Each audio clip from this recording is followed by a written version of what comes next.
I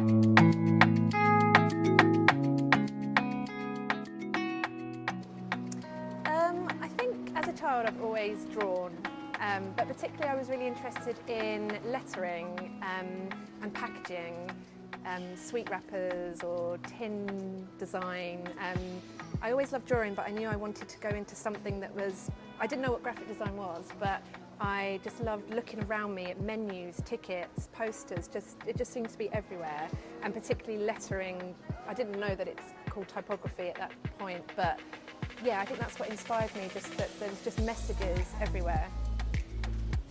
So I started out art GCSE, led on to A-level art, and then from there I did a foundation course.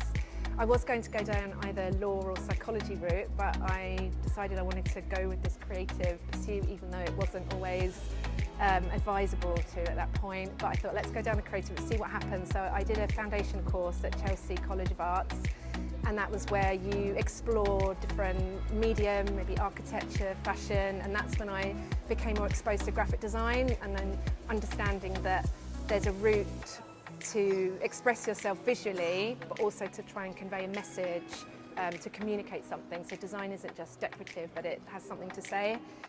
And so I tried to build up a portfolio. I had my graduate portfolio, but I wanted a bit more like real world work. So I would do some flyers, posters for friends, drama shows, and that was a way of building up a portfolio, to which then I thought, let me be in the right places. So museums, galleries, I did a lot of museum and gallery work, front of house, shops, anything just to be in that area and talk to like-minded people. From there, a design position became available at the National Portrait Gallery when I was working front of house there, and I had a portfolio of work built up to present in that interview and kind of got in that way. And then from there, once you have that first job, you can kind of move on from there. It's a very varied job. You can be working on your own or within a group, but a key point is being able to convey your ideas, be able to communicate and persuade people like that your proposals is the right way to go. So you need to be able to interpret a brief, listen very carefully and try to read between the lines of what they're after. I love the variety of the work, and also then working with other people, getting their feedback, iterating and kind of coming up with other ways through this problem. It's so varied. You could be working on a ticket right up to a social media post or to a t-shirt design, so some merchandise for a show or something. So there's never the same project twice, and you're always working with different people.